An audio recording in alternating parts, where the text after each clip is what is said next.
এই মুহূর্তে বঙ্গভবনে আছেন সহকর্মী ইমরুল হাসান জনি। সরাসরি যাচ্ছি তার কাছে। দেশের 23তম রাষ্ট্রপতি হিসেবে দায়িত্ব গ্রহণ করেছেন মির্জা ফখরুল ইসলাম আলমগীর। জাতীয় সংসদের ভারপ্রাপ্ত স্পিকার ব্যারিস্টার কায়সার কামাল উনি রাষ্ট্রপতি মির্জা ফখরুল ইসলাম আলমগীরকে শপথ পড়িয়েছেন।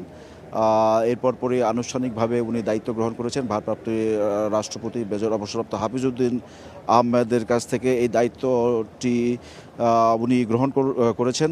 গত মাসে স্বাস্থ্যগত কারণ দেখিয়ে পদত্যাগ করেছিলেন শাহাবুদ্দিন আহমেদ। তারপর ভারপ্রাপ্ত রাষ্ট্রপতি দায়িত্ব পালন করছিলেন মেজর অবসরপ্রাপ্ত হাফিজউদ্দিন আহমেদ। গতকাল যে সংসদ সদস্যদের ভোটে নির্বাচন হয়েছে, সেই নির্বাচনে সংখ্যাগরিষ্ঠ ভোট পেয়ে এমপিদের ভোটে রাষ্ট্রপতি নির্বাচিত হন মির্জা ফখরুল ইসলাম আলমগীর, এবং তার একদিনের মাথায় উনি আজকে রাষ্ট্রপতি হিসেবে আনুষ্ঠানিকভাবে দায়িত্বভার গ্রহণ করলেন। এবং তার এই দায়িত্বভার গ্রহণ করার পরপরই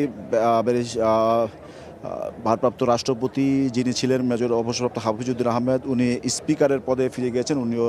উনি জাতীয় সংসদের এখন স্পিকার, এবং ভারপ্রাপ্ত স্পিকার যিনি ছিলেন ব্যারিস্টার কায়সার কামাল, উনি ডেপুটি স্পিকার। যার যার পদে শপথে তারা চলে গিয়েছেন। তো এরপর রাষ্ট্রপতির আনুষ্ঠানিকভাবে দায়িত্ব গ্রহণের পর, শপথ গ্রহণের পর, আনুষ্ঠানিক দায়িত্ব উনি গ্রহণ করার পর, এই আনুষ্ঠানিকতাটির পরে মন্ত্রিসভার নতুন কিছু মুখ যুক্ত হয়েছে। তারা নতুন রাষ্ট্রপতির কাছ থেকে শপথ নিয়েছেন। 4 জন মন্ত্রী শপথ নিয়েছেন। তার মধ্যে 3 জন একেবারেই নতুন, আরেকজন প্রতিমন্ত্রী ছিলেন, তিনি পূর্ণমন্ত্রী হিসেবে দায়িত্ব নিয়েছেন। ডক্টর আব্দুল মঈন খান, উনি নরসিংদীর 2 আসনের এমপি। উনি একাধিকবার এর আগেও বিএনপি সরকারের বিভিন্ন মেয়াদে মন্ত্রীর দায়িত্ব পালন করেছেন।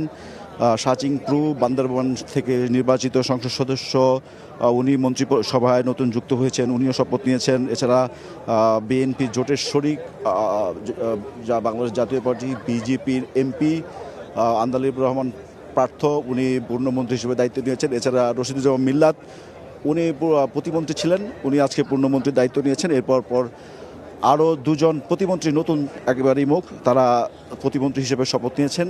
একজন কায়সার শামীম, উনি গাইবান্ধা 4 আসন থেকে নির্বাচিত এমপি, এবং আরেকজন হুমায়ুন কবির, যিনি পররাষ্ট্র মন্ত্রণালয়ের উপদেষ্টা হিসেবে দায়িত্ব পালন করছিলেন এতদিন। উনি আজকে প্রতিমন্ত্রী হিসেবে শপথ নিয়েছেন। কিছুক্ষণের মধ্যে, হয়তো আজকে রাতের মধ্যেই মন্ত্রিসভার যে মন্ত্রী প্রতিমন্ত্রীর যে দপ্তর, সেগুলি কয়েকটা মন্ত্রণালয়ের দপ্তর পরিবর্তন হতে পারে। সেটি আজকে রাতে মধ্যেই হতে পারে, এরকমটা আমরা আভাস পেয়েছি। যতটুকু আমাদের কাছে এখন পর্যন্ত তথ্য, যে এলজিআরডি মন্ত্রণালয়ের দায়িত্ব পাচ্ছেন ডক্টর আব্দুল মঈন খান, যেটি দায়িত্ব পালন করছিলেন মির্জা ফখরুল ইসলাম আলমগীর, সেটি যাচ্ছে ডক্টর আব্দুল মঈন খানের হাতে। এছাড়া আন্দালিবুর রহমান পার্থ, উনি তথ্যমন্ত্রীর দায়িত্ব পাচ্ছেন। রশিদুজ্জামান মিল্লাত, উনি বেসামরিক বিমান চলাচল ও পর্যটন মন্ত্রণালয়ের প্রতিমন্ত্রী ছিলেন, উনি এই মন্ত্রণালয়ের প্রতিমন্ত্রী ছিলেন। এছাড়া শাচিংপ্রু, উনি পার্বত্য চট্টগ্রাম বিষয়ক মন্ত্রণালয়ের দায়িত্ব পাচ্ছেন। আমরা এই মুহূর্তে আছি দরবার হলের বাইরে, বঙ্গভবনের যে মাঠ, সেখানে এই রাষ্ট্রপতির শপথ এবং মন্ত্রীদের শপথের পরের যে আপ্যায়নের হচ্ছে, সেখানে অতিথিরা আপ্যায়নে অংশ নিয়েছেন, সেখানে আছি। তো সর্বশেষ যে তথ্য, মির্জা ফখরুল ইসলাম আলমগীর নতুন রাষ্ট্রপতি হিসেবে উনি দায়িত্বভার গ্রহণ করেছেন আনুষ্ঠানিকভাবে, উনি, এবং আজকে থেকে দায়িত্ব শুরু করলেন দেশের 23তম রাষ্ট্রপতি হিসেবে। আমরা সরাসরি ছিলাম বঙ্গভবনে।